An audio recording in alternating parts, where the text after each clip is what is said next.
All right, in your math notebook, let's go ahead and grab that. And I'm going to share my screen so you guys can see the notes for today.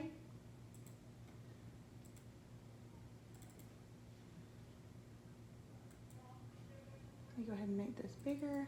There we go. Sweet. All right. So last week we kind of talked about coordinate grids, and I told you that this week we were going to jump into algebra. And so we're going to start off this week by looking at patterning. So we're going to look at patterning, and we're going to go ahead and get this started. So we're going to start out, today is the 24th, so we're going to start out with August 24th. Hey teachers, please stop if you did not give your teachers the attestation forms. Everybody should get 5 on Friday.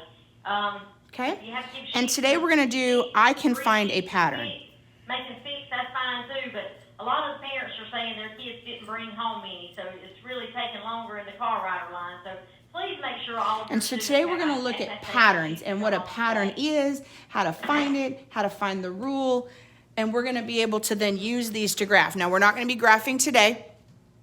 We are going to be just basically looking at patterns and how to find a pattern to find our x, y coordinates that are going to link with that. All right? All right, here we go. So when we start with a pattern, we're going to start with, for example, 2, 4, 6. So what do you think we might be doing when we're talking about 2 to 4 and then 4 to 6? Well, first of all, the first thing we have to look at is, are we increasing? So is our number going up? So if it goes up, I'm going to put a little up arrow, that means we are increasing. So that means our number is getting bigger and bigger and bigger, okay? But if our number is going down, that means we are decreasing. So in this pattern, what do you think? Do you think we're going up or do you think we're going down? Definitely going up. So we're going up. And so then we know that we're plussing something. So 2 plus what is 4? 2, absolutely. 2 plus 2 is 4. And does that hold true with 4 plus 2 is 6? Okay, so then our pattern on this one, the rule is plus 2.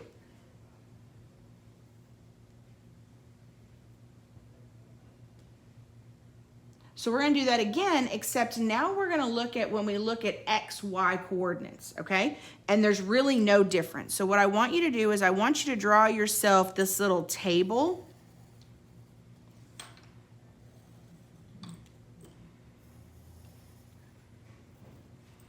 And on this side, I want you to put x. And on this side, I want you to put y. And we're going to put this little underline underneath here so that we know we're making a chart that we're looking at x and y.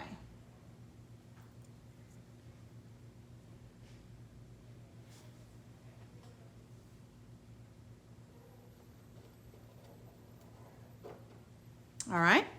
So when we're looking at x and y, we're still going to try to find the rule.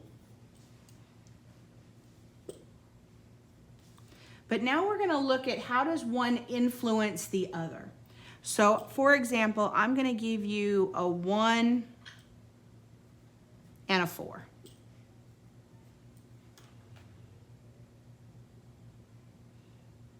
So the first question I'm going to ask myself, and I'm going to write a question mark so I know this is the first question I'm asking myself, is did it increase or decrease? So did the number go up or down? So that's my first question. So did my number go up or did my number go down from 1 to 4? Good.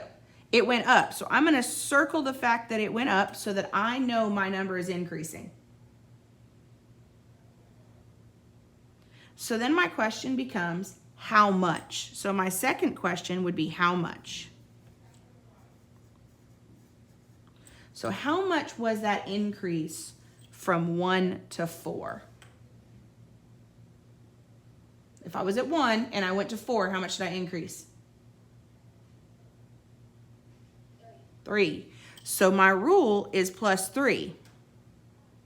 So I know every time I get a number for x, my y is going to be plus 3. So go ahead and grab a colored pencil and let's figure some of these out.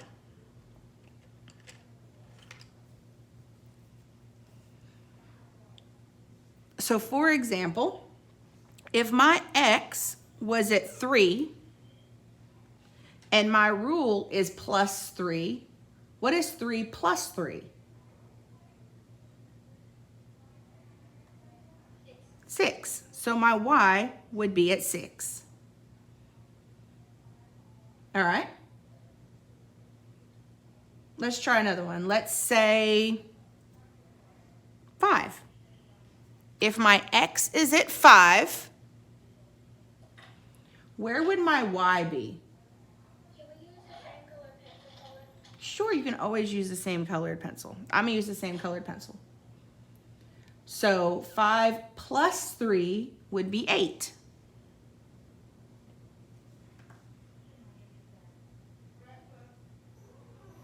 So then the next one, let's pick a hard one. Let's say 12. If my x was at 12, where would my y be? Now I know it's 12 plus 3, so what's 12 plus 3? 15, absolutely. So it would be 15, absolutely. So then the next one, let's try a hard one. Let's try 18. If my x was at 18 and my rule is plus 3, what would my y be?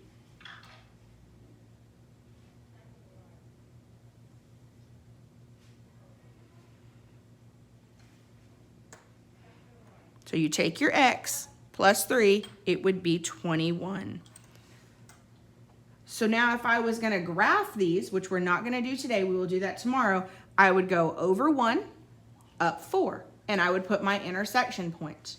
Then I would go over 3, up 6, and I would graph my intersection point. And then over 5, up 8, the same with 12 and 15. And then the last one would be 18 to 21, and you would notice that my line goes up and up and up and up and up because each of these are increasing, and that's how it goes up in your rule and pattern.